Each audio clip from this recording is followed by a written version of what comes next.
Hi guys and welcome back to our channel reveal GK. Now इस particular video हम लोग यहाँ पे कवर करने वाले हैं सीडीएस के केमिस्ट्री के यहाँ पे पीवाईक्यू जो भी हमारे पिछले 5 साल में आए हैं इन दोनों टॉपिक से। ठीक है, कलर कंपाउंड्स के जितने भी क्वेश्चन आए हैं वो सब, और साथ ही साथ रिएक्शंस के।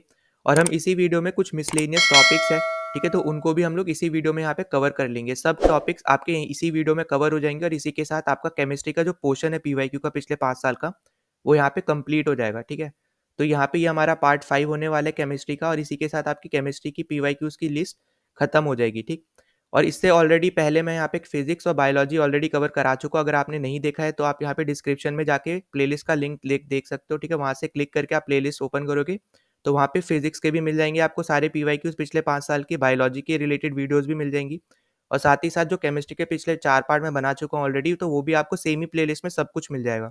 ठीक, तो उसका लिंक आपको डिस्क्रिप्शन में मिल जाएगा, और साथ ही साथ आई बटन पे भी दे रखा है, वहाँ पे जाके भी आप देख सकते हो। तो यहाँ पे हम लोग मेनली फोकस करने वाले हैं इन दोनों टॉपिक्स पे।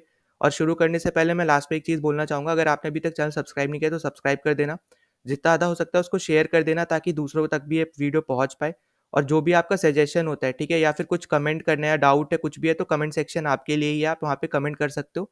मैं हर एक को यहाँ पे रिप्लाई करता हूँ। ठीक है, तो चलो वीडियो शुरू कर लेते हैं। तो हमारे पास ये पहला क्वेश्चन है, आप यहाँ पे आपसे क्या पूछे कि in joining of railway tracks, ठीक है, iron oxide is made to react with what. ठीक है, तो देखो आपको यहाँ पे फॉर्मूला सॉरी केमिकल रिएक्शन जैसे आपको यहाँ पे पता होगा, तो केमिकल रिएक्शन इसका क्या होता है, Fe2O3 आपका क्या होता है, यहाँ पे आयरन ऑक्साइड होता है। ठीक है, ये बेसिकली रिएक्ट करता है आपका एल्यूमिनियम से। अभी मैं यहाँ पे बैलेंस नहीं कर रहा हूँ, ठीक है, बस पहले रिएक्शन लिखवा दे रहा हूँ, और बैलेंस करना जरूरी होता है वो अभी मैं कर दूंगा। ठीक है, और ये बनाता है क्या, Fe बनाता है और Al2 और O3, ठीक है, एल्यूमिनियम ऑक्साइड। तो यहाँ पे आप देखोगे, अब आपको यहाँ पे बैलेंस करना है, एल्यूमिनियम यहाँ पे 2 है तो यहाँ पे भी आपको 2 करना पड़ेगा, और आयरन यहाँ पे 2 है तो यहाँ पे आपको 2 करना पड़ेगा। ठीक है, तो इसी के साथ आपकी इक्वेशन बैलेंस हो जाती है, और यहाँ पे ये इक्वेशन है जो आपकी बेसिकली यहाँ पे यूज होती है। ठीक है, तो जहाँ यहाँ पे जो आपका ये Fe2O3 है, ये आपका क्या यूज होता है, एज अ ऑक्सीडाइजिंग एजेंट की तरह यहाँ पे यूज होता है। ठीक है, तो आप तो एक तो पहले तो ये याद रख लेना। ठीक, और यहाँ पे किसके साथ रिएक्ट कर रहा है, एल्यूमिनियम के साथ रिएक्ट कर रहा है, तो इसका करेक्ट ऑप्शन होने वाला है ऑप्शन नंबर ए। ठीक है, तो और यहाँ पे एक चीज आप याद रखना है आपको कि यहाँ पे जो ये एक रिएक्शन है ना, ये एक एग्जांपल है आपका किसका, डिस्प्लेसमेंट रिएक्शन का। ठीक है, तो ये एग्जांपल है आपका यहाँ पे डिस्प्लेसमेंट रिएक्शन का, और मैंने आपको बताया कि डिस्प्लेसमेंट रिएक्शन जब भी आपको करनी है तो आपको रिएक्टिविटी सीरीज अच्छे से याद होनी चाहिए, तभी आप बता सकते हो कि यहाँ पे ये जो रिएक्शन लिखी है डिस्प्लेसमेंट रिएक्शन है या नहीं है, और ये क्या ये करेक्ट रिएक्शन हो रही है या फिर नहीं हो रही है। ठीक है, तो उसके लिए आपको यहाँ पे रिएक्टिविटी सीरीज के बारे में पता होना चाहिए। अब नेक्स्ट क्वेश्चन पे चलते हैं, तो नेक्स्ट क्वेश्चन हमें यहाँ पे क्या पूछ रखा है कि what is the name of the process that convert sulphide ores into oxide by heating strongly in the presence of excess air. ठीक है, तो आपको बेसिकली डेफिनेशन दिया, आपको बताने की किसकी डेफिनेशन है ये। ठीक है, तो यहाँ पे देखो सबसे पहले तो हम प्रोसेसेस की यहाँ बात कर लेते हैं जो यहाँ लिखे हैं। तो इनसिनेशन वाला जो यहाँ पे प्रोसेस है, ठीक है, तो ये बेसिकली क्या प्रोसेस है यहाँ पे, ये बेसिकली यूज होता है उन सब जगह पे जहाँ बहुत ज्यादा लार्ज अमाउंट में आपके पास वेस्ट है और आपको यहाँ पे ट्रीट करना है हेट्रोजीनियस वेस्ट को। ठीक है, तो यहाँ पे ये बेसिकली यूज होता है ट्रीटमेंट ऑफ हेट्रोजीनियस वेस्ट। ठीक है, ट्रीटमेंट ऑफ हेट्रोजीनियस वेस्ट। ठीक है, तो आपको यहाँ तो एक तो ये याद रखना है। ठीक, फिर उसके बाद अगर हम यहाँ पे बात करते हैं स्मेल्टिंग की, ठीक है, तो स्मेल्टिंग क्या है आपके पास, स्मेल्टिंग बेसिकली आपका प्रोसेस होता है जहाँ पे आप मेटल लेते हो। ठीक है, मतलब मेटल आपको ऑब्टेन होता है, और कैसे ऑब्टेन होता है, या तो एलिमेंट की तरह ऑब्टेन होता है या फिर सिंपल कंपाउंड की तरह ऑब्टेन होता है। ठीक है, और ये कैसे ऑब्टेन होता है, बेसिकली हीटिंग से ऑब्टेन होता है। ठीक है, तो आपको क्या याद रखना है यहाँ पे कि स्मेल्टिंग एक ऐसा प्रोसेस है जहाँ पे आपको मेटल मिलता है, और या तो वो जो मेटल आपको मिला है या तो वो एक एलिमेंट की फॉर्म में मिलेगा या फिर एक सिंपल कंपाउंड की फॉर्म में मिलेगा जब आप किसी और को हीट करोगे। ठीक है, तो ये प्रोसेस क्या है यहाँ पे आपका, ये है स्मेल्टिंग, और यहाँ पे ऑक्सीडाइजिंग एजेंट्स वगैरह यूज होते हैं। ठीक है, तो हमने यहाँ पे स्मेल्टिंग मैंने बता दिया। फिर अब हम यहाँ पे बात कर देते हैं कैल्किनेशन की। ठीक है, तो कैल्किनेशन आपका ऐसा प्रोसेस होता है जहाँ पे आप कन्वर्ट करते हो किसी भी ओर को ऑक्साइड में। ठीक है, तो यहाँ पे कन्वर्ट करते हो आप किसी भी ओर को ऑक्साइड में। ठीक है, तो आपको ये याद रखना है।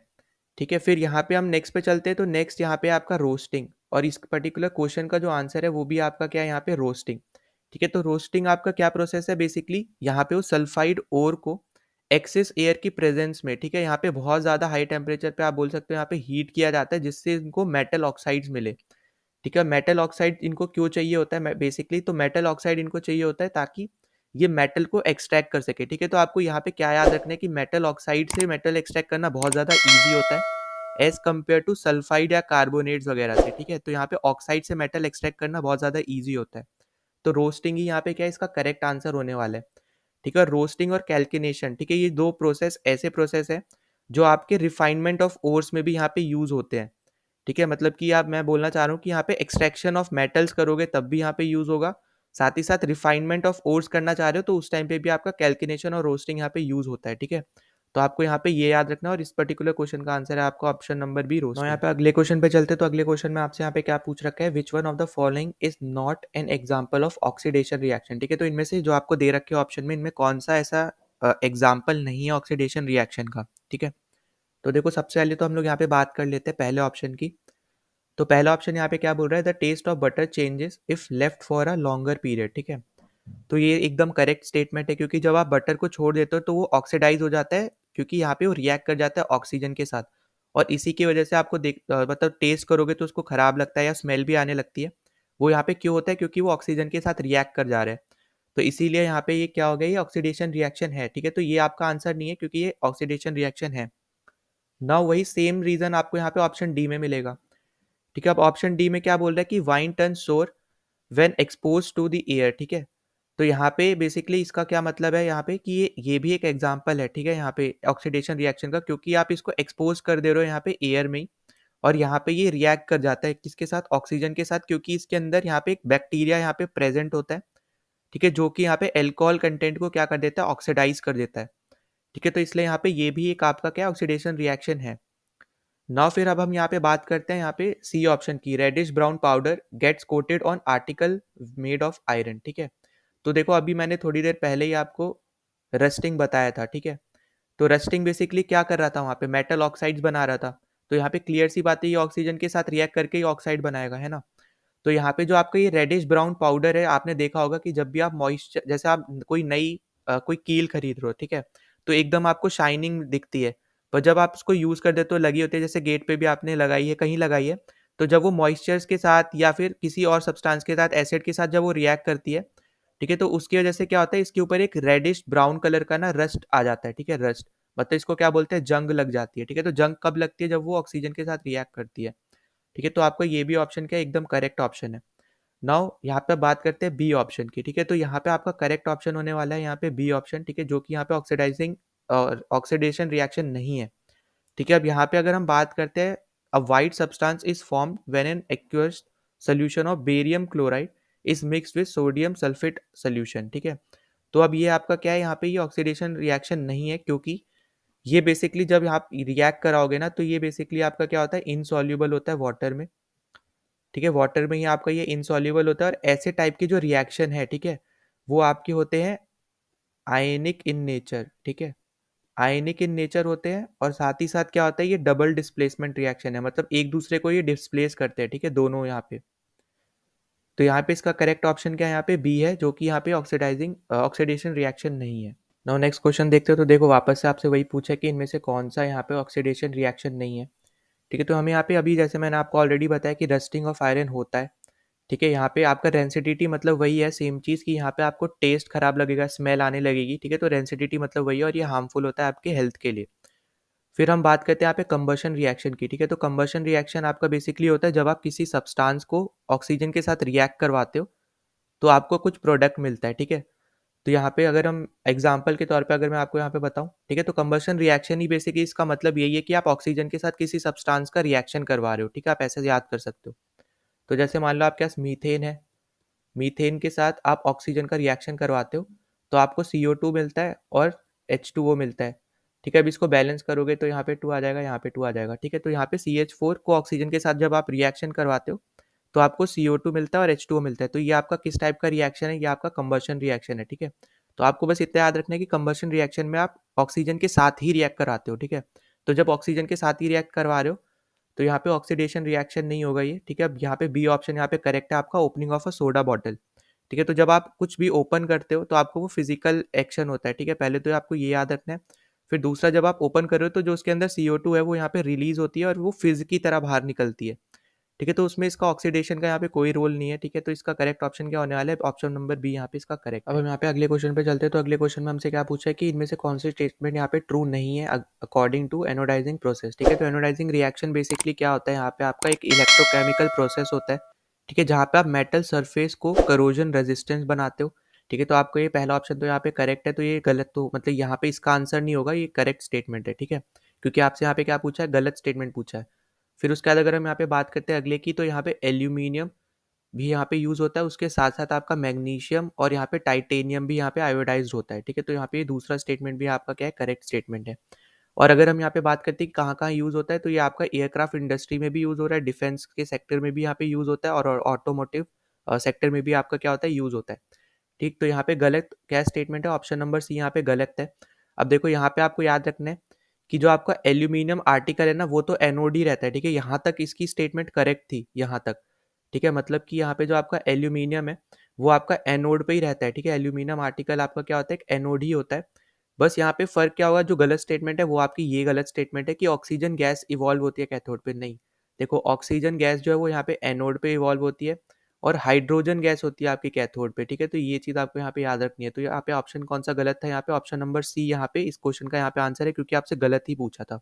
नाउ नेक्स्ट ठीक है। क्वेश्चन पे चलते हैं, तो नेक्स्ट क्वेश्चन में हमसे यहाँ पे क्या बोल रखे हैं, when water is heated from 0 degree to 4 degree Celsius its density. ठीक है, अब यहाँ पे आपसे बोला है या तो कांस्टेंट रहती है, इंक्रीज होती है, डिक्रीज होती है, पहले इंक्रीज होकर फिर डिक्रीज होती है। ठीक है, तो देखो सबसे पहली चीज़ तो अब यहाँ पे आपको पता होनी चाहिए, डेंसिटी की एसआई यूनिट क्या होती है, केजी पर मीटर क्यूब। ठीक है, ये चीज़ आप याद रखना, छोटी छोटी चीज़ है। ठीक, अब यहाँ पे जो आपको चीज़ पता होनी चाहिए वो है आपकी, यहाँ पे डेंसिटी जो है वो आपकी इन्वर्सली प्रोपोर्शनल होती है टेम्परेचर से। ठीक है, पर ये एक आपका एक स्पेशल केस है, आप ऐसा बोल सकते हो, या फिर आप इसको ऐसा भी बोल सकते हो, ये एक एनोमलस बिहेवियर है वाटर का। ठीक है, मतलब इसका कहने का क्या है कि जब तक आपका यहाँ पे 4 डिग्री सेल्सियस तक जब आप हीट करते हो ना वाटर को, तो तब उस पर्टिकुलर डिग्री सेल्सियस तक आपका जो वाटर है वो दूसरे लिक्विड्स की तरह यहाँ पे बिहेव करता है। जैसे ही आप यहाँ पे 4 डिग्री से 5 डिग्री अगर कर दोगे या पॉइंट भी बढ़ा दोगे, तो उस केस में क्या होता है, यहाँ पे जैसे ही आप टेम्परेचर आप इंक्रीज कर रहे हो, तो आपकी डेंसिटी उसके बाद डिक्रीज होने लगती है। ठीक है, पर यहाँ पे 0 टू 4 डिग्री जो सेल्सियस के बीच ये जो डिग्री सेल्सियस है, ठीक है, 0 से 4 डिग्री सेल्सियस, यहाँ पे जो है आपका वाटर क्या करता है, एक नॉर्मल जो आपका होता है कि डेंसिटी इन्वर्स होती है टेम्परेचर के, या टेम्परेचर इन्वर्स होता है डेंसिटी के, तो इसके अपोजिट काम करता है। ठीक है, इसलिए यहाँ पे क्योंकि अपोजिट काम कर रहा है और ये यूनिक बिहेवियर है, तो इसलिए आपसे यहाँ पे क्वेश्चन भी पूछा गया है। ठीक है, तो इसका करेक्ट ऑप्शन यहाँ पे क्या होने वाला है, ऑप्शन बी यहाँ पे कि डेंसिटी इंक्रीज कर देगी। ठीक है, अब आपको यहाँ पे बस एक चीज़ याद रखनी है, 0 टू 4 डिग्री आपका एक यूनिक रेंज है। ठीक है, वाटर के लिए 4 डिग्री पे आपका जो वाटर है वो दूसरे लिक्विड की तरह बिहेव करता है। जैसे ही आप यहाँ पे टेम्परेचर बढ़ाते हो, उसके बाद फिर आपकी डेंसिटी डिक्रीज करने लगती है, पर यहाँ पे 4 डिग्री तक आपकी डेंसिटी इंक्रीज करेगी। ठीक है, यूनिक बिहेवियर है, इसलिए आपसे यहाँ पे क्वेश्चन भी पूछा गया। नाउ चलते हैं नेक्स्ट क्वेश्चन पे, तो यहाँ आपसे क्या बोल रखा है, देखो डायरेक्ट स्टैटिक बेस्ड क्वेश्चन है, the hydrogen bomb and the uranium bomb, ठीक है, are based on the principle of. ठीक है, बेसिकली प्रिंसिपल ही पूछा है, तो मैंने यहाँ बोल दिया प्रिंसिपल ऑफ। ठीक है, तो यहाँ पे जो आपका हाइड्रोजन बॉम्ब है, ये आपका न्यूक्लियर फ्यूजन पे होता है। ठीक है, और यूरेनियम बॉम्ब जो है आपका न्यूक्लियर फिजन पे होता है। ठीक है, तो इसका करेक्ट आंसर क्या है, ऑप्शन ए ही यहाँ पे आपका करेक्ट है। और साथ ही साथ आप ये भी याद रखना, जो आपका अटोमिक बॉम्ब होता है, ठीक है, वो यहाँ पे किस पे डिपेंड होता है, वो आपका यहाँ पे डिपेंड होता है फिजन पे। ठीक है, न्यूक्लियर फिजन, एटॉमिक बॉम्ब। ठीक है, तो यहाँ पे ये पर्टिकुलर क्वेश्चन का आंसर क्या है, option number A. Now next question पे चलते हैं, तो यहाँ पे देखो आपसे क्या बोल रखा है, during white washing of walls slaked lime react slowly with carbon dioxide in air to form a thin layer of calcium carbonate, ठीक है, on the walls, which of the following reaction presents represent this correctly. ठीक है, तो basically आपसे यहाँ पे पूरी statement देके रिएक्शन पूछा कि यहाँ पे करेक्ट रिएक्शन कौन सा है। तो सबसे पहले तो यहाँ पे आपको पता होगा स्लेक लाइम का फॉर्मूला क्या होता है, CaOH ट्वाइस। ठीक है, अगर आपको यही पता था आप दो हटा सकते थे डायरेक्ट। अब जो ये CaO लिखा है ना, CaO किसका होता है, ये क्विक लाइम का होता है। ठीक है, ये चीज़ भी आपको याद रखनी है, मैं ऑलरेडी आपको प्रीवियस वीडियोज़ में बता चुका हूँ। फिर नाउ नेक्स्ट आपका, अगर आपको यहाँ पे पता था CO2 गैस में ही रिएक्ट करती है। ठीक है, क्योंकि लिक्विड फॉर्म में आपका ये क्या हो जाता है, ड्राई आइस हो जाता है। ठीक है, तो गैस में रिएक्ट करेगी, तो यहाँ पे ऑप्शन क्या आपका होता, डी ऑप्शन यहाँ पे करेक्ट होता। और ये क्या बनाती है, CaCO3 बनाती है, जिसको हम लोग कैल्शियम कार्बोनेट भी बोलते हैं।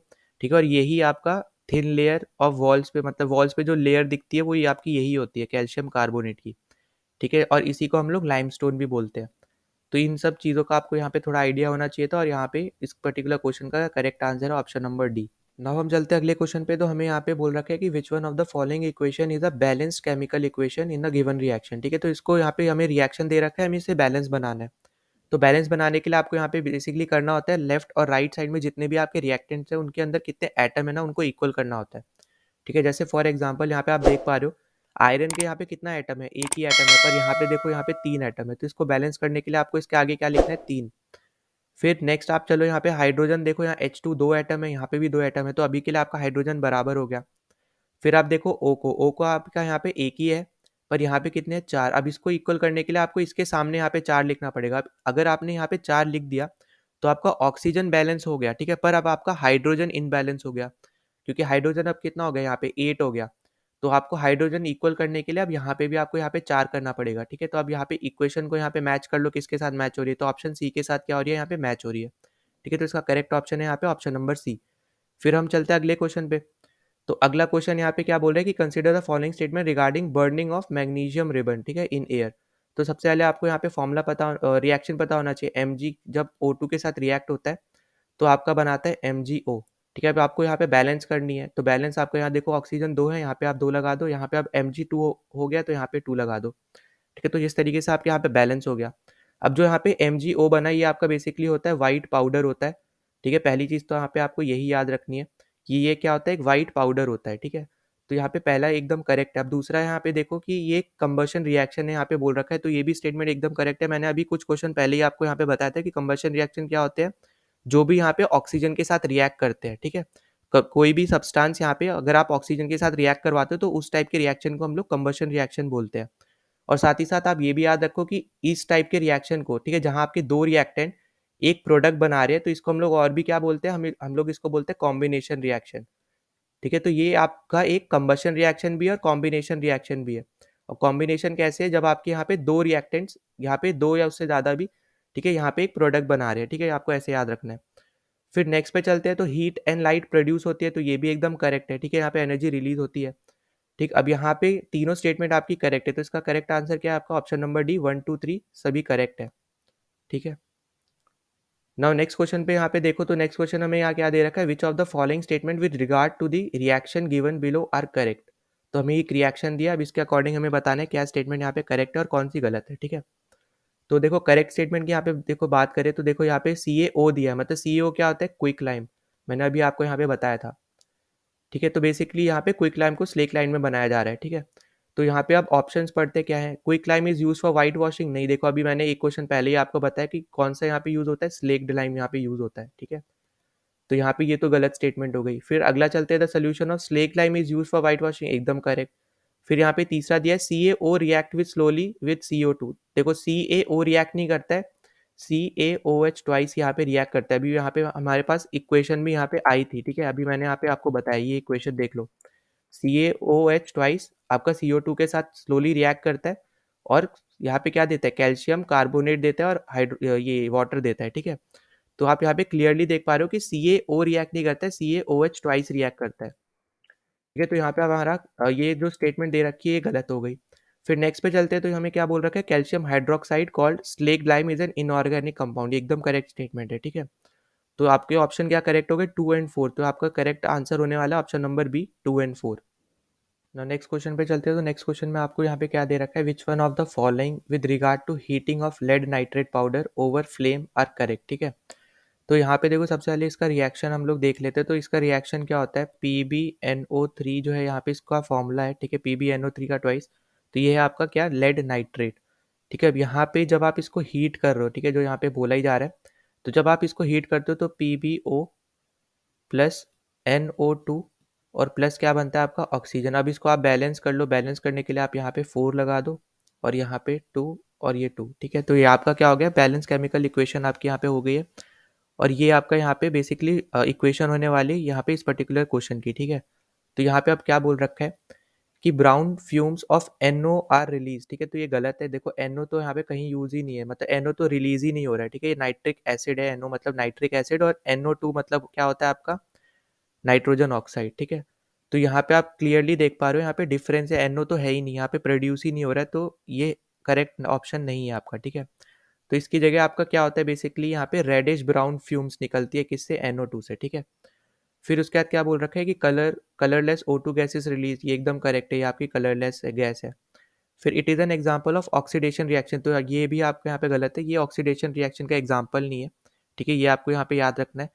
फिर उसके बाद क्या बोल रखा है, it is an example of thermal decomposition use for the production of NO2 gas, ठीक है, तो ये एकदम करेक्ट है कि ये एक थर्मल डिकम्पोजिशन रिएक्शन है जो कि यहाँ पे बेसिकली यूज हो रहा है किसके लिए, NO2 को यहाँ पे रिलीज करने के लिए, हम यहाँ पे क्लियरली यहाँ पे इक्वेशन में भी देख पा रहे हैं, ठीक है, तो यहाँ पे आपको यहाँ पे ये पता होना चाहिए। फिर अगर यहाँ पे देखो PbO जो है ना, इसको हम लोग बोलते हैं लेड मोनोक्साइड, ठीक है, लेड नाइट्रेट, लेड मोनोक्साइड, फिर यहाँ पे क्या है नाइट्रोजन ऑक्साइड, और ये तो आपका है ऑक्सीजन, ठीक है, तो आपको इतनी चीज़ आपको याद रखनी है इस पर्टिकुलर क्वेश्चन से रिलेटेड, और यहाँ पे आपका करेक्ट ऑप्शन क्या होने वाला है, ऑप्शन डी यहाँ पे करेक्ट होने वाला है, ठीक है, 2 एंड 4 यहाँ पे करेक्ट। नेक्स्ट क्वेश्चन पे चलते, तो नेक्स्ट क्वेश्चन में हमें यहाँ पे क्या दे रखा है, a leaf was plugged from a plant on a sunny day and kept for 2 minutes in boiling water, ठीक है, लीफ निकाला है कोई भी प्लांट से और उसको बॉइलिंग वाटर में यहाँ पे डाल दिया, फिर it was subsequently immerse in boiling alcohol, ठीक है, and treated with iodine solution, तो what will be the final colour of the leaf after the test, ठीक है, तो यहाँ पे फाइनल कलर पूछा है, तो देखो सबसे पहले तो आपको क्यों जो याद रखना है वो याद ध्यान से सुनना। अगर आप लीफ को बॉईल करते हो एल्कोहल में, ठीक है, तो बेसिकली वो हेल्प करता है आपके क्लोरोफिल को हटाने में, ठीक है, अगर आप यहाँ पे एल्कोहल में लीफ को डालते हो तो यहाँ पे वो क्लोरोफिल जो है ना उसको हटाने का काम करता है, ठीक है, तो यहाँ पे वो एक्सट्रैक्ट कर देता है किसको, क्लोरोफिल को। जब यहाँ पे क्लोरोफिल एक्सट्रैक्ट हो गया तो जो आपको ग्रीन कलर दे रहा था यहाँ पे लीव्स, ठीक है, तो वो भी क्या हो जाता है, रिमूव हो जाता है, ठीक है, तो यहाँ पे ग्रीन कलर भी जो होगा लीफ का वो हट जाएगा, और एब्सेंट ऑफ क्लोरोफिल में, ठीक है, एब्सेंट ऑफ क्लोरोफिल में आपका यहाँ पे क्या होगा, आपका जो लीफ का कलर होगा ना वो यहाँ पे क्या हो जाएगा, वाइट हो जाएगा, ठीक है, अभी तक आपको इतना चीज़ क्लियर समझ में आ गई, ठीक है, अभी तक हमने यहाँ तक डिस्कस कर लिया है इतना पार्ट, ठीक है, अभी आयोडीन सोल्यूशन के साथ हमने यहाँ पे ट्रीट नहीं किया है, अभी हमने सिर्फ यहाँ पे अल्कोहल के साथ ही किया है, ठीक है, इतना चीज़ समझ में आ गया होगा आई होप। उसके बाद ये क्या बोल रहा है कि ट्रीट कर रहा है यहाँ पे आयोडीन सोल्यूशन के साथ, ठीक है, तो बेसिकली यहाँ पे आपको पता है कि यहाँ पे स्टार्च प्रेजेंट होता है आपके लीव्स में, ठीक है, ठीक है, तो स्टार्च क्या करता है, हेल्प करता है आपको यहाँ पे बेसिकली इनको कि यहाँ पे ये ब्लू कलर प्रोड्यूस करता है, ठीक है, जब यहाँ पे आप देखो व्हाइट कलर तो हो ही चुका है क्योंकि क्लोरोफिल एब्सेंट है अब। उसके बाद यहाँ पे क्या बोल रहा है कि आयोडीन सोल्यूशन में जब हम ट्रीट करेंगे ना तो जो आपका स्टार्च है वो यहाँ पे बेसिकली हेल्प करता है यहाँ पे ब्लू कलर देने में, ठीक है, तो इसका करेक्ट आंसर यहाँ पे होने वाला है ऑप्शन नंबर सी, ब्लू, ठीक है, तो लीफ का कलर क्या आएगा, फाइनली यहाँ पे ब्लू आएगा। नेक्स्ट क्वेश्चन पे चलते हैं, तो नेक्स्ट क्वेश्चन में हमें दे रखा है कि naphthalene Burns with a yellow सूटी फ्लेम, ठीक है, अब ये किसकी वजह से होता है आपसे बेसिकली ये पूछा है, तो इसका करेक्ट ऑप्शन है आपका ऑप्शन नंबर बी कि यहाँ पे इनकम्प्लीट कंबशन होता है, ठीक है, तो यहाँ पे आपको याद रखना है कि नेप्थलीन एक क्या है आपका अनसेचुरेटेड अनसेचुरेटेड कंपाउंड है, ठीक है, अब इसी की वजह से यहाँ पे क्या होता है, अनसेचुरेटेड कंपाउंड में बेसिकली क्या होता है कि आपका जो कार्बन का कंटेंट होता है ना वो ज़्यादा हाई होता है एज़ कम्पेयर टू हाइड्रोकार्बन, ठीक है, हाइड्रोकार्बन का कंटेंट कम होता है और कार्बन का कंटेंट ज़्यादा होता है आपका अनसैचुरेटेड कंपाउंड में, और इसी की वजह से हमें यहाँ पे क्या देखने को मिलता है कि कुछ जो आपके कार्बन के पार्टिकल्स होते हैं ना वो यहाँ पे बर्न नहीं होते हैं, ठीक है, और इसी की वजह से यहाँ पे जो कार्बन कंपाउंड जो कार्बन के एटम जो रह गए जो बर्न नहीं हुए हैं वो आपके यहाँ पे येलो कलर देते हैं, ठीक है, जो यहाँ पे अनबर्न यहाँ लिख दे रहा हूँ, ठीक है, अनबर्न कार्बन के यहाँ पे एटम्स है, ठीक है, यही आपको क्या देते हैं यहाँ पे येलो कलर देते हैं, और यही इसी की वजह से आपको जो फ्लेम है ना वो यहाँ पे कैसी कलर की दिखती है, यहाँ पे येलो कलर की दिखती है, ठीक है, तो आपको यहाँ पे ये याद रखना है, और ये आपका इनकम्प्लीट कंबशन है इसलिए हमें ये सब देखने को मिल रहा है, तो यहाँ पे करेक्ट ऑप्शन है ऑप्शन। अब नेक्स्ट क्वेश्चन पे चलते हैं, तो देखो वापस से ये सेम क्वेश्चन यहाँ पे आया है, बस अलग टाइप से यहाँ पे पूछा है कि which one of the following statement are true for the reaction of Fe2O3 with aluminium, ठीक है, तो मैंने आपको यहाँ पे क्या बताया था, Fe2O3 यहाँ पे एल्यूमिनियम के साथ जब रिएक्ट करता है तो यहाँ पे क्या बनाता है Fe और प्लस बनाता है Al2O3, ठीक है, तो ये आपका क्या था, डिस्प्लेसमेंट रिएक्शन था, अब इसको बैलेंस करने के लिए आप यहाँ पे 2 लिख दो, ठीक है, और इस केस में यहाँ आपका जो आपका Fe2O3 था ये था आपका ऑक्सीडाइजिंग एजेंट, ठीक है, यहाँ पे ये चीज़ आपको याद रखनी थी, मैंने ऑलरेडी आपको बताया, तो इसकी वजह से आपको ये 3 तो गलत ही हो गया, ठीक है। फिर हम नेक्स्ट में बात करते हैं, तो यहाँ पे देखो प्रोडक्ट में यहाँ पे क्या बोला है कि एंड में क्या फॉर्म हो रहा है, यहाँ पे मोल्टन Fe और Al फॉर्म हो रहा है, तो नहीं ऐसा कुछ भी फॉर्म नहीं हो रहा है, तो ये भी गलत है आपका, ठीक है। फिर हीट यहाँ पे प्रोड्यूस होती है तो एकदम करेक्ट है, और ये थर्माइट रिएक्शन है, तो यहाँ पे आपका ऑप्शन यहाँ पे ए ऑप्शन करेक्ट है कि 1 एंड 2 जो आपको दे रखे हैं स्टेटमेंट्स वो यहाँ पे एकदम करेक्ट है।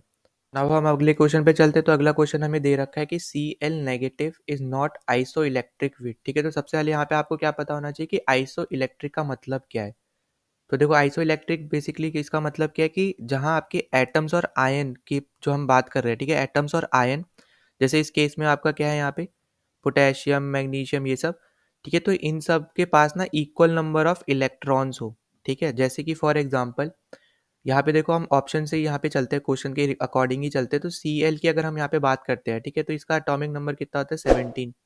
अब यहाँ पे इन्होंने Cl नेगेटिव कर दिया, नेगेटिव आपका कब आता है जब आप गेन करते हो, ठीक है, तो गेन करा तो इससे कितने, इसके पास कितने हो गए इलेक्ट्रॉन 18 हो गए।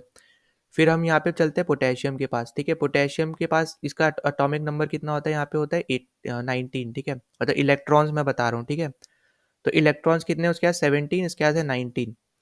उसके बाद अगर हम यहाँ पे बात करते हैं इसकी, तो यहाँ पे अगर यहाँ पे हमें दे रखा है के प्लस, ठीक है, तो के प्लस मतलब क्या है, प्लस मतलब क्या होता है एक रिलीज कर दिया उसने, तो इसके पास भी हो गए 18। तो अभी तक पोटेशियम तो इसके साथ आइस यहाँ पे जो है आइसो इलेक्ट्रिक है, ठीक है, तो ये आपका ऑप्शन नहीं होने वाला है। फिर उसके बाद हम क्या बात कर रहे हैं, ठीक है, यहाँ पे मैं ये वापस से बता दे रहा हूँ, ठीक है, यहाँ पे ये स्टेटमेंट, यहाँ पे क्या है, ये आइसो इलेक्ट्रिक है पोटेशियम क्लोरीन के साथ, ठीक है, तो ये नहीं होने वाला। फिर हम बात करते हैं यहाँ पे सल्फर की, तो सल्फर का कितना होता है, सल्फर का होता है 16, और इसने यहाँ पे 2 गेन किए हैं, तो यहाँ पे इसका भी 18 हो गया। फिर यहाँ पे हम बात करते हैं यहाँ पे पोटेशियम का हो गया, अब यहाँ पे है फॉस्फोरस, ठीक है, तो फॉस्फोरस यहाँ पे कितना होता है, फॉस्फोरस का होता है 15, और यहाँ पे 3 इसने गेन किए, तो इसका भी हो गया 18, ठीक है। वहीं पे अगर हम यहाँ पे बात करते हैं मैग्नीशियम की, तो मैग्नीशियम के पास इलेक्ट्रॉन्स होते हैं यहाँ पे 12, और उसमें ये 2 प्लस है, मतलब कि यहाँ पे वो लूज कर रहा है 2, तो 2 को लूज करके इसके बाद कितने नंबर ऑफ इलेक्ट्रॉन बचेंगे 10। तो यहाँ पे हमें क्लियरली दिख रहा है कि मैग्नीशियम इसके साथ आइसो इलेक्ट्रिक नहीं है, बाकी सब यहाँ पे आइसो इलेक्ट्रिक है, ठीक है, तो हमें इस टाइप के क्वेश्चन को इस तरीके से सॉल्व करना है। इस क्वेश्चन में हमें यहाँ पे दे रखा है अ पेशेंट्स एब्डोमेन, ठीक है, alimentary canal can be examine by X-ray after administering which one of the following metal salts in patient's meal, ठीक है, तो हमें कौन सा यहाँ पे सॉल्ट देना होता है यहाँ पे कि हम एक्सरे के हेल्प से यहाँ पे एग्जामिन कर सकते हैं, ठीक है, तो इसका करेक्ट ऑप्शन यहाँ पे है option number A, barium sulphate, ठीक है, तो इसका फॉर्मूला क्या होता है BaSO4, ये आपको याद रखना है। और हम ये क्यों यूज़ करते हैं, क्योंकि ये जो है ये आपका एक्सरे एब्जॉर्बर होता है, ठीक है, एक्सरे को ये क्या कर लेता है, एब्जॉर्व कर लेता है। तो जो आप यहाँ पे देखते होगे ना, जो आप एक्सरे फिल्म देखते हो, ठीक है, जैसे जो रिपोर्ट आती है तो ये ब्लैक कलर के ऊपर आती है, उसमें वाइट वाइट से बने होते हैं, तो वो बेसिकली यहाँ पे इस पट्टी उसको हम लोग बोलते हैं फिल्म, और उस पे जो वाइट वाइट कलर आता है वो इसी की वजह से यहाँ पे आता है, ठीक है, तो आपको यहाँ पे ये पता चल गया। फिर जो आपका यहाँ पे बेरियम सल्फेट होता है, ये क्रिस्टलाइन वाइट सॉलिड होता है और इनऑर्गेनिक कंपाउंड है एक टाइप का, और ओडरलेस है, ठीक है, कोई स्मेल नहीं आती है इससे। और ये एक चीज़ याद रखना कि ये ना तो ये इनसॉल्युबल होता है वाटर में, ना ही अल्कोहल में, पर ये कंसनट्रेटेड एसिड में यहाँ पे सॉल्युबल होता है, ठीक है, इसलिए हम लोग यहाँ पे यूज़ कर पाते हैं इसको। तो इसका करेक्ट ऑप्शन है A, barium sulphate. Now next question पे चलते हैं, तो नेक्स्ट क्वेश्चन हमें क्या बोल रखा है कि storage of biological tissues such as blood organs, ठीक है, semen requires low temperature which is achieve upon the usage of, तो इसका करेक्ट आंसर है आपका लिक्विड नाइट्रोजन, और ये बेसिकली यूज ही होता है यहाँ पे प्रिजर्व करने के लिए, ठीक है, फूड प्रिजर्व करने के लिए, बायोलॉजिकल सैंपल्स प्रिजर्व करने के लिए, क्योंकि एक तो इसके कोल्ड टेम्परेचर की वजह से, और दूसरा कि ये ज़्यादा रिएक्टिव भी नहीं होता, ठीक है, तो लो रिएक्टिव भी है, तो इसीलिए इसका करेक्ट आंसर होने वाला है यहाँ पे लिक्विड नाइट्रोजन। अच्छा, और एक और चीज़ यहाँ पे याद रखना, मैंने यहाँ पे एक हाँ इस वाले में, ठीक है, तो यहाँ पे देखो ड्राई आइस आपका सॉलिड फॉर्म होता है, ठीक है, ये आप याद रखना, CO2 का सॉलिड फॉर्म ड्राई आइस होता है, लिक्विड फॉर्म नहीं होता है, ठीक है, ये आप याद रख लेना, ठीक है, तो ये यहाँ पे गलत था, लिक्विड फॉर्म नहीं है, यहाँ पे सॉलिड फॉर्म होता है आपका ड्राई आइस, ठीक है, कार्बन डाइऑक्साइड का। आई होप कि आपको ये वाला क्वेश्चन अच्छे से समझ में आ गया होगा, ठीक है, तो यहाँ पे करेक्ट ऑप्शन क्या है आपका लिक्विड नाइट्रोजन। नाउ इस क्वेश्चन में हमें क्या बोल रखा है कि which one of the following statement about biogas is not correct, ठीक है, नॉट यहाँ पे पूछा है, ये आपको यहाँ पे याद रखना है। तो देखो सबसे पहले तो it's mainly compose of 75% of methane gas होता है, ठीक है, तो यहाँ पे पहला तो यहाँ पे एकदम करेक्ट है कि mainly compose of methane gas, ठीक है, क्योंकि बायो गैस जो है उस पर 75% मीथेन होता है, तो पहले स्टेटमेंट तो करेक्ट है, तो वो इसका आंसर नहीं होने वाला। नाउ दूसरा बोला है कि it is form by the decomposition of cow dung in the absence of oxygen, तो एकदम करेक्ट है, यहाँ पे रिएक्शन ही बता दिया है, ठीक है, तो ये भी यहाँ पे करेक्ट है। फिर लास्ट आपको दे रखा है कि it burns without smoke and leaves no residue, तो ये भी आपका करेक्ट है। और आपको इतना ही बस पता होता कि यहाँ पे बायोगैस आपका नॉन रिन्यूएबल नहीं रिन्यूएबल फॉर्म ऑफ एनर्जी होता है, तो एकदम आप करेक्ट कर सकते थे, ठीक है, अगर आपको ये दोनों भी नहीं पता थे तो यहाँ पे करेक्ट ऑप्शन होने वाला है ऑप्शन नंबर बी, जो कि है आपका बायोगैस क्या होता है, रिन्यूएबल सोर्स ऑफ एनर्जी होता है, फॉर्म ऑफ एनर्जी होता है, नॉन रिन्यूएबल। ये क्वेश्चन देखो आप यहाँ पे देखो, मैं ऑलरेडी आपको बता चुका था जहाँ हमने नेप्थलीन के बारे में डिस्कस किया था, तो यहाँ पे आपसे क्या बोल रखा है, while burning hydrocarbon fuel if we see a yellow flame, ठीक है, with lots of black smoke, it means that the fuel is made up of unsaturated hydrocarbon, ठीक है। अब अनसेचुरेटेड हाइड्रोकार्बन की वजह से क्या होता है बेसिकली, अनसैचुरेटेड में आपके कार्बन का कंटेंट ज़्यादा होता है एज़ कम्पेयर टू हाइड्रोकार्बन, और कार्बन के कुछ चीज़ें, कुछ एटम्स आपके रह जाते हैं जो बर्न नहीं होते, और यही आपको क्या देते हैं, येलो यहाँ पे कलर देते हैं, और इन्हीं की वजह से आपको जो फ्लेम है वो भी आपको यहाँ पे येलो दिखता है। ये मैं ऑलरेडी यहाँ पे आपको बता चुका हूँ। तो इसका करेक्ट आंसर होने वाला है ऑप्शन बी। चलते हैं नेक्स्ट क्वेश्चन पे। तो हमें यहाँ पे दे रखा है the number of saturated and unsaturated bonds in cyclohexane, ठीक है। तो सबसे पहले हम लोग यहाँ पे बना लेते हैं कैसा दिखता है, स्ट्रक्चर बना लेते हैं साइक्लोहेक्सेन का। तो देखो यहाँ पे साइक्लोहेक्सेन में आपके कितने कार्बन एटम होते हैं, यहाँ पे 6 होते हैं, ठीक है, क्योंकि हेक्सेन में आपको बनाना है, ठीक है। तो ऐसे आपको याद रख सकते हो। और हर एक कार्बन एटम आपके दो हाइड्रोजन बॉन्ड के साथ, दो हाइड्रोजन के साथ यहाँ पे कनेक्टेड होता है, ठीक है। तो आपको ऐसे याद रखना है। और आप यहाँ पे क्लियरली देख पा रहे हो कि यहाँ पे हर एक जो भी यहाँ पे बॉन्ड है वो यहाँ पे क्या है, सिंगल बॉन्ड है, ठीक है। तो 6 आपके कार्बन के बॉन्ड और प्लस आपके 12 जो है हाइड्रोजन के, 1 2 3 4 और ऐसे करके 12 आपके यहाँ आ जाएंगे, तो 12 आपके यहाँ पे, ठीक है। तो ये कितने हमारे पास 18 हो गए जो हमारे पास सिंगल बॉन्ड्स है, ठीक है। और सिंगल बॉन्ड्स ही बेसिकली आपके होते हैं सेचुरेटेड बॉन्ड्स, ठीक है। तो आपके 18 तो सेचुरेटेड बॉन्ड्स आ गए, तो आपका ए और बी यहाँ पे ये जो डी है ये तो गलत हो गया। अब आप देखो अनसेचुरेटेड बॉन्ड्स बेसिकली होता है एक से ज़्यादा, डबल ट्रिपल ये सब, ठीक है। तो उस केस में यहाँ पे आप देखो एक भी हमारा डबल ट्रिपल नहीं है, तो इसलिए आपके सैचुरेटेड 18 आएंगे, अनसैचुरेटेड आपका 0 आएगा। तो ऑप्शन यहाँ पे सी जो है वो एकदम करेक्ट ऑप्शन है। नाउ इस क्वेश्चन में आपसे पूछ रखा है कि व्हेन कॉपर, ठीक है, when copper reacts with moist carbon dioxide in air, it forms a green coating of which one of the following compound, ठीक है। तो अगर आपको यहाँ पे इसका रिएक्शन पता है, जहाँ पे ट्वाइस ऑफ सी यू, ठीक है, मैं पहले से बैलेंस करके चल रहा हूँ, ट्वाइस ऑफ सी यू, फिर CO2, H2O और O2, ठीक है, ये मिलके यहाँ पे क्या बनाते हैं, तो ये यहाँ पे बनाते हैं CuOH ट्वाइस, ठीक है, और साथ ही साथ CuCO3। तो जो यहाँ पे ये CuCO3 है यही आपका क्या होता है, क्यूपरिक कार्बोनेट होता है, ठीक है। और यही आपका यहाँ पे ग्रीन कलर का होता है, ये आपको यहाँ पे याद रखना है। और यहाँ पे आपका करेक्ट ऑप्शन होने वाला है ए, ठीक है। अब इन सब चीज़ों में ना आपको यहाँ पे थोड़े बहुत रिएक्शन अच्छे से पता होने चाहिए, ठीक है। और ये जो होता है ये किसकी वजह से होता है, ये बेसिकली होता है आपका कोरोजन की वजह से, ये भी आपको याद रखना है, ठीक है। कोरोजन की वजह से हमें यहाँ पे इसमें ग्रीन कलर देखने को मिलता है कॉपर में, ठीक है, जब भी यहाँ पे एयर में वो एक्सपोज हो जाता है ना। आपसे इस क्वेश्चन में आपसे पूछ रखा है डायरेक्ट स्टैटिक बेस्ड क्वेश्चन पूछा है कि approximate percentage of carbon in earth crust, ठीक है। तो इसका करेक्ट आंसर है आपका 0.025%। अब आपको ये किसी चैप्टर में डायरेक्ट वैल्यू दे रखी थी तो वहाँ से इन्होंने डायरेक्ट क्वेश्चन पूछ लिया, ठीक है। तो अब यहाँ पे मैक्सिमम क्वेश्चन, मतलब मैक्सिमम चांस यही है कि यहाँ पे बच्चे इसको छोड़ ही देंगे, ठीक है। अब ना यहाँ पे मैं बात कर लेता हूँ जो इंपॉर्टेंट चीज़ है आपको बस वो पता होना चाहिए। अगर हम अर्थ क्रस्ट की बात करते हैं तो अर्थ क्रस्ट पे सबसे ज़्यादा मिलता है आपको ऑक्सीजन, ठीक है, जो कि होता है 47%। और इसके बाद आपको मिलता है सिलिकन जो होता है यहाँ पे अराउंड 28%, ठीक है। तो ये दोनों याद रख लेना। फिर उसके बाद अगर हम कंप्लीट अर्थ की बात करते हैं, ठीक है, अब अर्थ क्रस्ट की बात नहीं कर रहे हम, कंप्लीट एंटायर अर्थ की बात कर रहे हैं, एटमॉस्फेयर को सबको मिला के। तो आपको सबसे ज़्यादा मिलता है आपको आयरन, ठीक है, ये आपको याद रखना है। ये कितना मिलता है, 35% के अराउंड मिलता है, ठीक है। और अर्थ क्रस्ट आपका ऊपर वाला होता है, सब कुछ नीचे भी सब कुछ प्रेजेंट होता है, ठीक है, मतलब मेंटल कोर ये सब आपने ज्योग्राफी में पढ़ा होगा। तो आप इस क्वेश्चन को ज्योग्राफी का भी मान सकते हो और यहाँ पे केमिस्ट्री में भी मान सकते हो, ठीक है। उसके बाद आयरन के बाद आपको मिलता है ऑक्सीजन जो कि होता है आपका अराउंड 30%, ठीक। तो यहाँ पे आपको इतनी चीज़ याद रखनी है, अर्थ क्रस्ट में कौन से टॉप के 2 हैं और यहाँ पे पूरे अर्थ पे कौन से टॉप के 2 हैं, ठीक है। फिर नेक्स्ट क्वेश्चन में चलते हैं। नेक्स्ट क्वेश्चन में आपसे बोल रखा है कि फर्टिलाइजर जो है यहाँ पे वो यूज़ होते हैं हायर ईल्ड्स के लिए क्रॉप को, ठीक है। साथ ही साथ however all nutrients are usually not available in the fertilisers. तो यहाँ पे उन्होंने बोला है कि फर्टिलाइजर्स यूज़ तो होते हैं कि ज़्यादा से ज़्यादा यहाँ पे प्रोडक्शन हो पाए क्रॉप्स की, पर यहाँ पे कुछ न्यूट्रिएंट्स ऐसे होते हैं जो यहाँ पे प्रेजेंट नहीं होते हैं। तो आपको ये बताना है कि इनमें से कौन सा अवेलेबल नहीं होता है, ठीक है, नॉट अवेलेबल।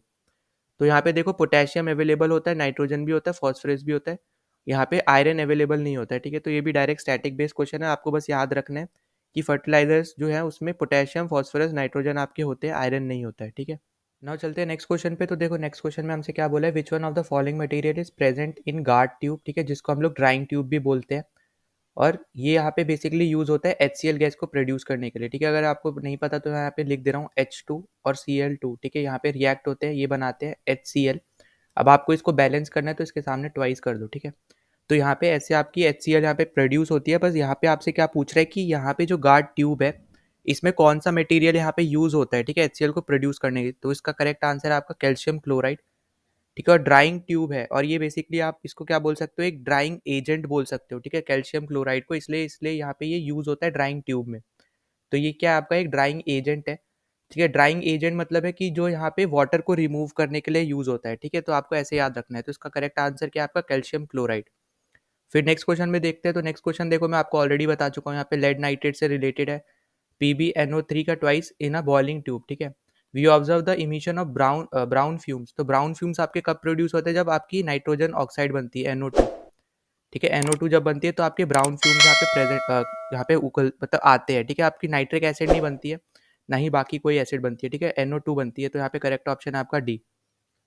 फिर नेक्स्ट क्वेश्चन में हमें यहाँ पे दे रखा है कि which one of the following substance do silver articles react with that makes the silver articles black, ठीक है। तो यहाँ पे वो किससे रिएक्ट करते हैं, तो यहाँ पे देखो, जब सिल्वर आर्टिकल्स ओपन एयर में रहते हैं ना, तो वो सल्फर के, आप बोल सकते हो सल्फर के प्रोडक्ट से या कंपाउंड से यहाँ पे रिएक्ट करते हैं, जैसे फॉर एग्जांपल हाइड्रोजन सल्फेट, ठीक है। तो यहाँ पे H2S से यहाँ पे रिएक्ट करते हैं आपके जो आपके सिल्वर है, जैसे मैं यहाँ पे चलो इक्वेशन लिख दे रहा हूँ, ठीक है। मैं पहले से बैलेंस लेके चल रहा हूँ, ट्वाइस ऑफ Ag होता है आपका, Ag सिल्वर का होता है, ठीक है, आपको यहाँ पे पता होगा, प्लस H2S। फिर यहाँ से हमारा क्या बनता है, Ag ट्वाइस S, ठीक है। मतलब कि यहाँ पे बनता है हमारा सिल्वर सल्फाइड, ठीक है। आपको ऐसे याद रखना है। और यही आपका क्या होता है, यहाँ पे ब्लैक कलर का होता है, ठीक है। Ag2S यहाँ पे हमारा बनता है, और साथ ही साथ हमारी हाइड्रोजन गैस बनती है, ठीक है। तो यही क्या होता है, आपका ब्लैक कलर का होता है। तो आप क्लियरली देख रहे हो, यहाँ पे सल्फर से ही रिएक्ट करके बन रहा है। तो यहाँ पे ए ऑप्शन इसका क्या है, यहाँ पे करेक्ट ऑप्शन है। नाउ नेक्स्ट क्वेश्चन पे चलते हैं। तो देखो, ये देखो वापस से वही सेम क्वेश्चन यहाँ पे आ गया। तो यहाँ पे देखो, क्वेश्चन पूछने का तरीका थोड़ा अलग है, पर यहाँ पे सेम चीज़ थोड़ा थोड़ा यहाँ पे रिपीट हो रही है। Calcium oxide react vigorously with water to produce slaked lime, ठीक है। तो हमने ये देखा था, हाँ, स्लैग लाइम यहाँ पे प्रोड्यूस करता है क्विक लाइम जो है आपका, ठीक। अब कैल्शियम ऑक्साइड ये CaO होता है, और यही आपका क्या होता है, क्विक लाइम होता है। फिर इसके बाद इसने क्या बोला है कि यही आपका व्हाइट वॉशिंग के लिए यूज होता है स्लैग लाइम, ठीक है। Slag lime reacts with component A। अब किसके साथ रिएक्ट करता है, हमने इक्वेशन देखी थी, CO2 के साथ रिएक्ट करता है, और एक थिन लेयर यहाँ पे प्रोड्यूस करता है, जो कि यहाँ पे शाइनी फिनिश, मतलब वॉल्स पे जो थिन लेयर दिखती है, तो वो क्या होती है हमारी CaCO3, कैल्शियम कार्बोनेट, ठीक है। तो आप यहाँ पे मैच कर लो, डी ऑप्शन क्या है इसका, एकदम करेक्ट ऑप्शन है, ठीक है। CO2 हमारा पहला कॉम्पोनेंट है, और दूसरा हमारा है CaCO3। नाउ नेक्स्ट पे चलते हो। नेक्स्ट देखो, वापस से वही सिल्वर आर्टिकल्स का आ गया क्वेश्चन, ठीक है। तो turns black when kept in open for longer time due to the formation of. अब यहाँ पे किसके फॉर्मेशन से आपके सिल्वर आर्टिकल्स यहाँ पे ब्लैक बन जाते हैं, तो वो आपका होता है सिल्वर सल्फाइड, ठीक है, Ag2S। तो यहाँ पे कौन सा करेक्ट है, ऑप्शन डी यहाँ पे करेक्ट है। नाउ नेक्स्ट पे देखते हैं। तो नेक्स्ट देखो, ये फिर वापस आ गया। देखो कुछ कुछ यहाँ पे आप क्लियरली देख पा रहे हो कि यहाँ पे ये चीज़ें वापस वापस पूछी जा रही है, बस पूछने का तरीका अलग है, ठीक है। तो अब यहाँ पे देखो, लेड नाइट्रेट जब यहाँ पे हीट होता है तो क्या प्रोडक्ट निकलता है, मैं आपको ऑलरेडी यहाँ पे बता चुका हूँ। प्रोडक्ट निकलता है हमारा PbO, जो आपका येलो होता है, और NO2, जो आपका यहाँ पे ब्राउन कलर की फ्लेम्स हमें देखने को मिलती है, रेडिश ब्राउन कलर की फ्लेम्स हमें देखने को मिलती है, ठीक है। तो उसका करेक्ट ऑप्शन है यहाँ पे बी। नो, यहाँ इस क्वेश्चन में आपसे पूछ रखा है which one of the following chemical reaction is not feasible, ठीक है। अब यहाँ पे आपको डिस्प्लेसमेंट रिएक्शन बेसिकली दे रखा है, और मैंने आपको बोला कि डिस्प्लेसमेंट रिएक्शन के लिए आपको रिएक्टिविटी सीरीज पता होना चाहिए, ठीक है। तो यहाँ पे देखो क्लियरली पहले ऑप्शन में क्या दिया है कि यहाँ पे ये आपका हो गया आयरन या कॉपर, ठीक है। अब आपको यहाँ पे पता होना चाहिए कि आयरन की रिएक्टिविटी अच्छी होती है या फिर कॉपर की अच्छी होती है, ठीक है। मतलब उसका आप बोल सकते हो सीक्वेंस क्या है, रिएक्टिविटी सीरीज क्या है। तो हमें पता है कि यहाँ पे कॉपर जो है यहाँ पे वो अनरिएक्टिव होता है, ठीक है, हाईली अनरिएक्टिव होता है, और आयरन जो है वो रिएक्टिव होता है। तो वो आयरन क्या करेगा, यहाँ पे कॉपर को रिप्लेस कर देगा, ठीक है। तो ये ऑप्शन एकदम करेक्ट है। फिर जिंक कॉपर को कर देगा, ये भी एकदम करेक्ट है, क्योंकि जिंक की रिएक्टिविटी कॉपर से ज़्यादा होती है। फिर मैग्नीशियम कॉपर को कर देगा, बिल्कुल सही है, क्योंकि मैग्नीशियम की भी यहाँ पे कॉपर से ज़्यादा होती है। पर अगर हम यहाँ पे बात करते हैं Cu और Pb की, ठीक है, तो लेड की हमेशा यहाँ पे ज़्यादा होगी, कॉपर की कम होगी, ठीक है। तो ये ऑप्शन आपका यहाँ पे गलत है, और यही आपका क्या है, यहाँ पे आंसर है, ठीक है। तो सी ऑप्शन आपका यहाँ पे आंसर है। इसके लिए आपको यहाँ पे रिएक्टिविटी सीरीज पता होनी है। यहाँ पे इस क्वेश्चन में आपसे पूछ रखा है कि when air is blown from mouth into the test tube, ठीक है, containing lime water, lime water आपका वही CaOH का ट्वाइस, ठीक है, then the lime water turns milky. अब आपसे पूछा है कि यहाँ पे मिल्की क्यों हो जाता है, तो इसका आंसर है आपका कार्बन डाइऑक्साइड की वजह से। आपको पता है एक्सेल हम क्या करते हैं, कार्बन डाइऑक्साइड ही करते हैं। तो जब आप टेस्ट ट्यूब में एक्सेल करोगे तो CO2 आप निकाल रहे हो, ठीक है। तो CO2 की वजह से ही आपका यहाँ पे लाइम वाटर क्या है, यहाँ पे मिल्की हो जाता है, ठीक है। तो इसका करेक्ट आंसर है आपका यहाँ पे ऑप्शन सी। नाउ नेक्स्ट पे चलते हैं। तो नेक्स्ट आपको देखो बेसिक डेफिनेशन ही आप पे पूछ रखी है कि soap solution use for cleaning purpose appears cloudy and this is due to the fact that soap micelles can reflect sorry scatter light, ठीक है। तो स्कैटर लाइट यहाँ पे वो कर सकते हैं, स्कैटर कर सकते हैं यहाँ पे लाइट को।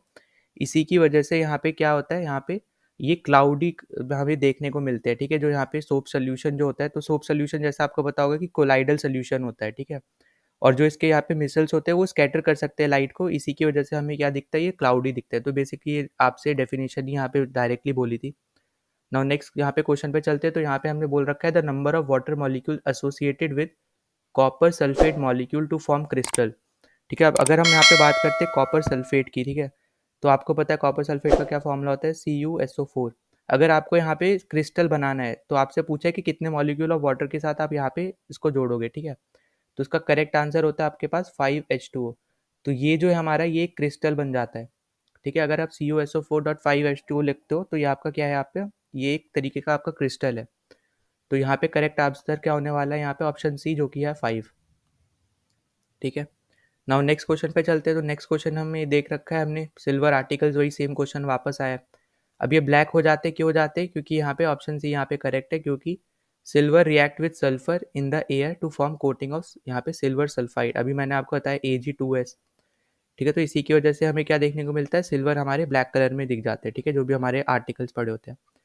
नाउ देखो, अब ये आपका बेसिक क्वेश्चन है, ठीक है। ना तो आप इसको केमिस्ट्री बोल सकते हो, ना ज्योग्राफी, मतलब किसी में भी आप जोड़ भी सकते हो, नहीं भी। तो यहाँ पे आपसे बेसिकली क्या पूछा है कि जो आपका एक्स यहाँ पे दे रखा है वो आपका टेम्परेचर है यहाँ पे केल्विन में, और जो आपका यहाँ पे वाई है वो है यहाँ पे टेम्परेचर इन डिग्री सेल्सियस, ठीक है। तो अब यहाँ आपसे ये पूछा है कि इन दोनों के बीच का रिलेशन क्या है, ठीक है।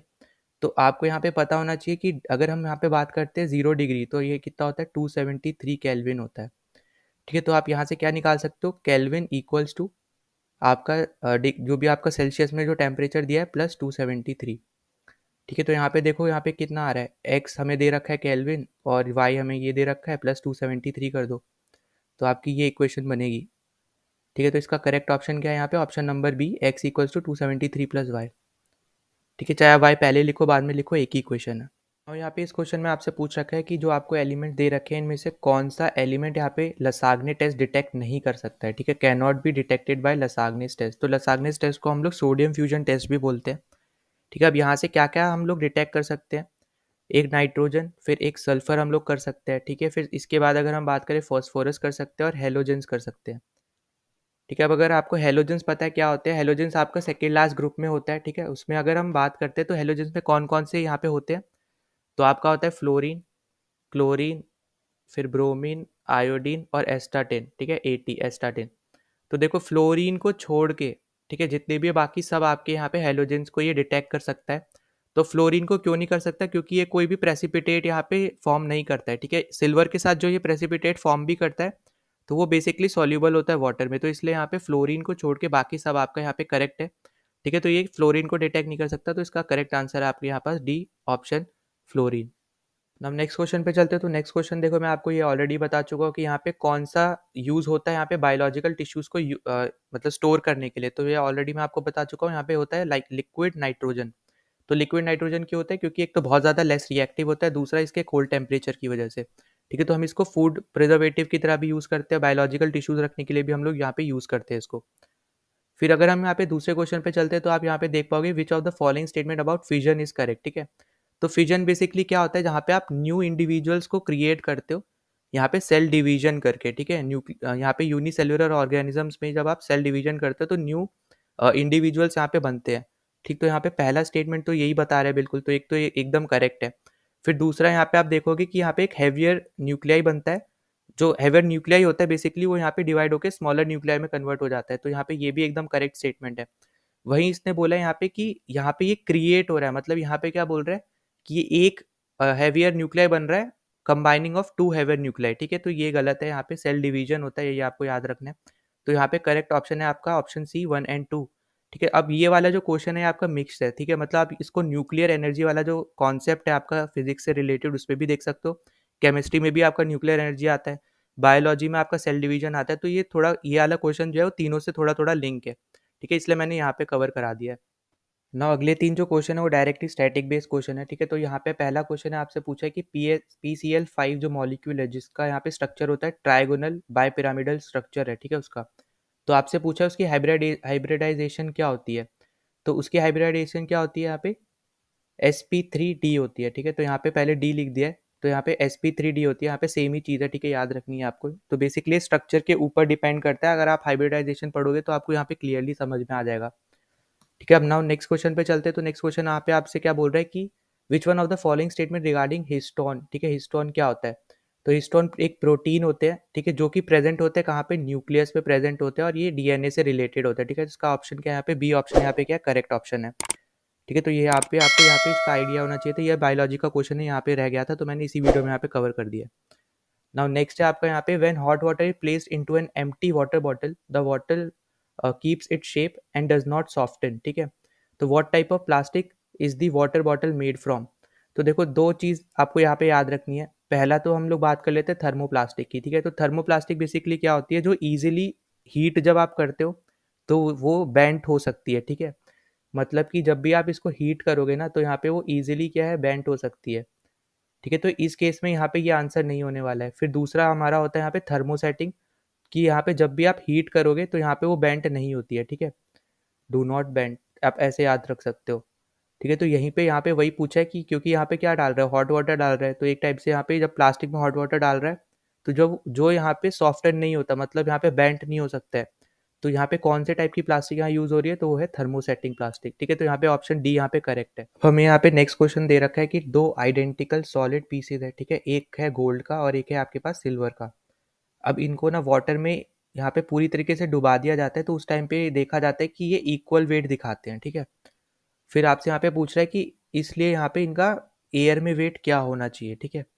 तो देखो सबसे पहली चीज़ तो यहाँ पे आपको पता होना चाहिए कि जब यहाँ पे वाटर में वो सबमर्ज है, ठीक है, या इमर्ज है पूरी तरीके से, जब मतलब डूबे हुए हैं, तो यहाँ पे दो फोर्सेस लगती है। एक तो लगती है फोर्स ऑफ ग्रेविटी नीचे की तरफ, ठीक है, एक आपको लगेगी यहाँ पे ग्रेविटी, ठीक है, फोर्स ऑफ ग्रेविटी नीचे की तरफ, और एक आपकी लगती है बायएंट फोर्स, ठीक है, ऊपर की तरफ।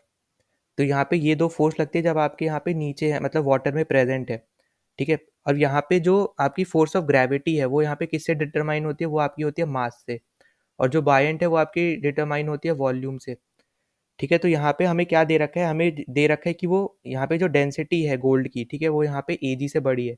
तो यहाँ पे जो डेंसिटी है एयू की, ठीक है, एयू आपको सिंबल होता है गोल्ड का, वो यहाँ पे सिल्वर की डेंसिटी से बड़ी है, ठीक है, एजी सिल्वर का सिंबल होता है। तो हमें यहाँ पे क्लियरली दिख रहा है कि यहाँ पे जो सिल्वर है उसका जो साइज होगा ना वो एयू से बड़ा होगा, ठीक है, क्योंकि यहाँ पे क्या बोला है कि जब वो पानी में रहते हैं तो वो इक्वल वेट दे रहे हैं, ठीक है। और हमें बोल रखा है कि डेंसिटी यहाँ पे गोल्ड की ज़्यादा है सिल्वर से, तो इसका क्लियरली मतलब क्या हुआ यहाँ पे कि यहाँ पे एजी जो है वो यहाँ पे बड़ा साइज का होगा गोल्ड के साइज से, ठीक है। अब क्योंकि यहाँ पे एजी बड़े साइज का है तो इसके पास ज़्यादा बाइंड फोर्स होगी, ठीक है, और ज़्यादा से ज़्यादा यहाँ पे बाइंड फोर्स इसको चाहिए होगी, ताकि जब वो वाटर में यहाँ पे जब हम उसको डुबाएं तो वो इक्वल वेट यहाँ पे दिखाए, ठीक है। इस केस में हमें ज़्यादा से ज़्यादा बाइंड फोर्स चाहिए होगी, तो इसीलिए यहाँ पे हमारा ऑप्शन क्या होगा, हमारा बी ऑप्शन सही होगा कि silver piece will weigh more, ठीक है, in air as compare to gold. मतलब यहाँ पे एजी का वेट ज़्यादा होगा एयू से यहाँ पे एयर में, ठीक है, ये इसका करेक्ट रीजन है। तो आपको यहाँ पे इसका करेक्ट आंसर क्या है, नेक्स्ट क्वेश्चन में हमें यहाँ पे दे रखा है कि इनमें से किस में फंक्शनल ग्रुप आइसोमेरिज्म नहीं बन सकता है, ठीक है, नॉट पॉसिबल।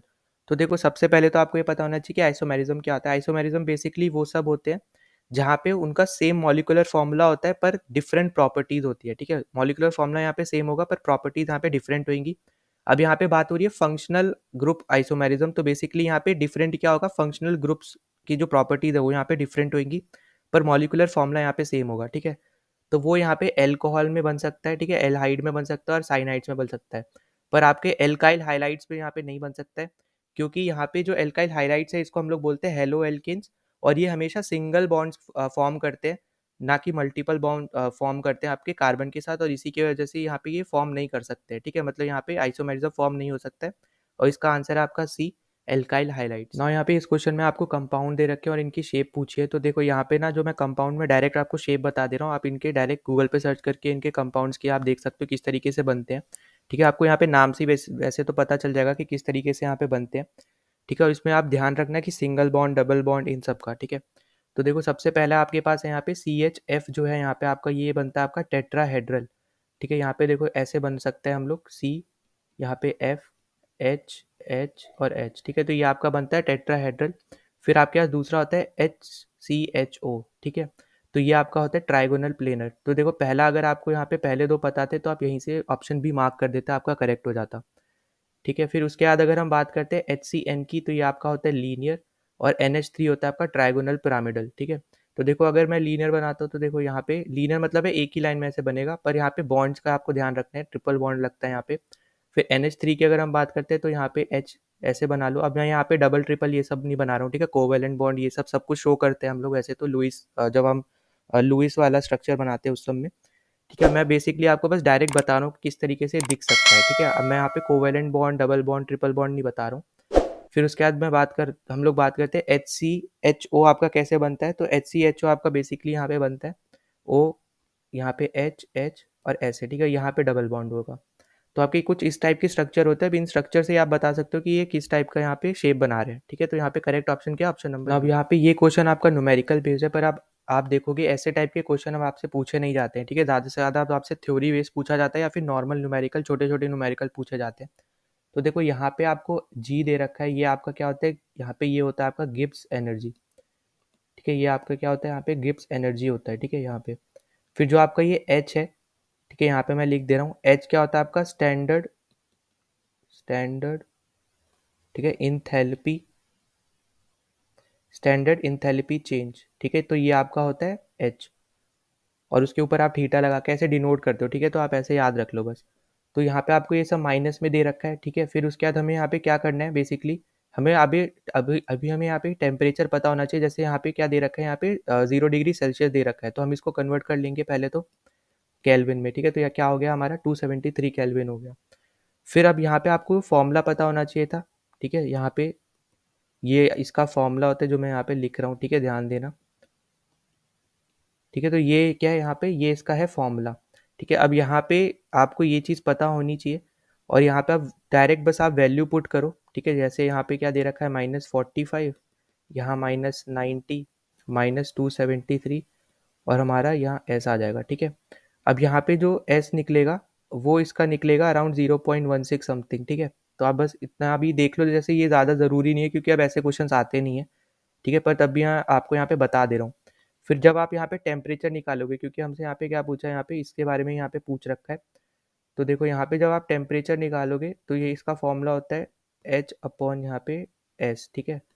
तो यहाँ पे चेंज इन एस जो भी है, तो यहाँ पे फिर क्या हो जाएगा, ये आपका हो जाएगा एच कितना दे रखा था हमें, एच दे रखा था 90, ठीक है। और हमें हमारे पास कितना है 0.164। तो अब यहाँ पे इसको कन्वर्ट करो, ठीक है, 0.164 इसको कन्वर्ट करोगे तो ये अराउंड 548 समथिंग आएगा। पर 548 आपको ऑप्शन में नहीं दे रखा है, तो इसके नियरेस्ट कौन सा है, 546 केल्विन। तो आपका ये आंसर यहाँ पे करेक्ट हो जाएगा कि इतना मिनिमम टेम्परेचर हमें चाहिए, ठीक है। तो यहाँ पे मिनिमम टेम्परेचर पूछा था, तो इतना मिनिमम टेम्परेचर हमें चाहिए होता है, रिक्वायर्ड होता है। तो देखो अब इस टाइप के फॉर्मूलेस के ऊपर बेस्ड क्वेश्चन अब आजकल नहीं आते, ठीक है। ज़्यादा से ज़्यादा आपके ऊपर आएगा, अगर कोई न्यूमेरिकल आता है तो मोल्स बताओ, ठीक है, या फिर कहीं बैलेंस करने को बोल देगा इक्वेशन। तो जो आपका मोल्स वाला चैप्टर है उससे क्वेश्चन अब ज़्यादा आते हैं अगर न्यूमेरिकल की बात करें तो, वरना इस टाइप के क्वेश्चन अब आपको यहाँ पे देखने को नहीं मिलते हैं, ठीक है, सीडीएस में। पर आपको मैं बताना चाह रहा था तो बस मैंने आपको यहाँ पे समझा दिया है। और यहाँ पे 546 ये केल्विन, यहाँ पे 548 ये केल्विन है, क्योंकि 546 यहाँ पे हमें टेम्परेचर बताना है, ठीक है। नाउ यहाँ पे इस क्वेश्चन में चलते हैं। अच्छा, इस क्वेश्चन से पहले यहाँ पे एक और चीज़ मैं बता देता हूँ। यहाँ पे जो आपका ये गिव्स एनर्जी नहीं है, ठीक है, ये गिव्स एनर्जी चेंज है, ठीक है। तो इसको कंफ्यूज मत करना, क्योंकि यहाँ पे क्या बना रखा है, यहाँ पे ट्राइंगल जो बना है बेसिकली वो चेंज बता रहा है, ठीक है। तो इससे कंफ्यूज मत होना। फिर अब हम यहाँ पे अपने मेन क्वेश्चन पे चलते हैं वापस से। तो यहाँ पे देखो जो Q है ये आपका होता है हीट, ठीक है। Q क्या होता है, हीट होता है। W क्या होता है, आपका वर्क होता है, ठीक है। और H-TS अभी मैंने यहाँ पे आपको यहाँ पे क्या बताया था, ये आपका क्या होता है, ये आपका बेसिकली होता है गिव्स फ्री एनर्जी, ठीक है। तो ये होती है आपकी गिव्स फ्री एनर्जी, ठीक है। और यही आपका क्या होता है, ये स्टेट फंक्शन होता है, ठीक है। तो ये एकदम करेक्ट है। और ये आपका होता है एच, जिसको हम लोग बोलते हैं इंथैल्पी, ठीक है। जो अभी हमने इससे पहले वाला क्वेश्चन किया था वहाँ पे भी हमने किया था, ठीक है। तो ये भी आपका स्टेट फंक्शन होता है। तो इसका करेक्ट ऑप्शन क्या है, 1 and 4, ठीक है। ए ऑप्शन यहाँ पे इसका करेक्ट आंसर है। नाउ आई होप कि आपको सारे क्वेश्चन जो मैंने इस पर्टिकुलर पार्ट में कराया आपको समझ में आ गए। अगर कोई भी डाउट होता है, कोई सजेशन होता है, तो आप कमेंट सेक्शन में ज़रूर लिख सकते हो। मैं हर एक को यहाँ पे रिप्लाई देता हूँ, ठीक है। साथ ही साथ हमारे इसी के साथ केमिस्ट्री का PYQs का ये पर्टिकुलर जो पार्ट है, ठीक है, यहाँ पे केमिस्ट्री हमारा कंप्लीट हो चुका है। इससे पहले हमने फिज़िक्स और बायो ऑलरेडी कर लिया, इसके साथ हमारा केमिस्ट्री भी कंप्लीट हो गया, तो हम ये बोल सकते हैं हमारा साइंस पोर्शन के जो प्रीवियस ईयर 5 साल के जो क्वेश्चन थे, वो सब हमने यहाँ पे कंप्लीट कर लिए। ठीक है, तो आपका 1/4 जो है यहाँ पे हमने कंप्लीट कर लिया। अब हम नेक्स्ट जो चैप्टर करेंगे या नेक्स्ट जो हमारा सब्जेक्ट होगा, वो हम यहाँ पे करेंगे या तो ज्योग्राफी से शुरू करेंगे या फिर पॉलिटी से करेंगे। और क्वेश्चन के बेसिस पे मैं देखूँगा कि मुझे क्या ईयर वाइज़ चलना चाहिए या फिर टॉपिक वाइज़ चलना चाहिए, क्योंकि हम लोग जल्दी से जल्दी यहाँ पे कवर करने की कोशिश करेंगे, क्योंकि 21st को यहाँ पे आपका सीडीएस और मैं चाह रहा हूँ इसी महीने हम लोग यहाँ पे पीवाईक्यूज़ कंप्लीट कर लें। ठीक है, तो यहाँ पे मैं लास्ट में ये भी बोलना चाहूँगा, अगर आप पहली बार चैनल पे आए हो सब्सक्राइब ज़रूर कर देना, जितना ज़्यादा हो सकता है उतना शेयर कर देना, ताकि दूसरे को भी ये पहुँच जाए वीडियो और उनके लिए भी बेनिफिशियल हो उनकी तैयारी में। ठीक है, और साथ ही साथ कोई डाउट कुछ भी होता है, सजेशन होता है, आप कमेंट सेक्शन में ज़रूर लिख सकते हो। तो चलो मिलते हैं नेक्स्ट वीडियो में। जय हिंद।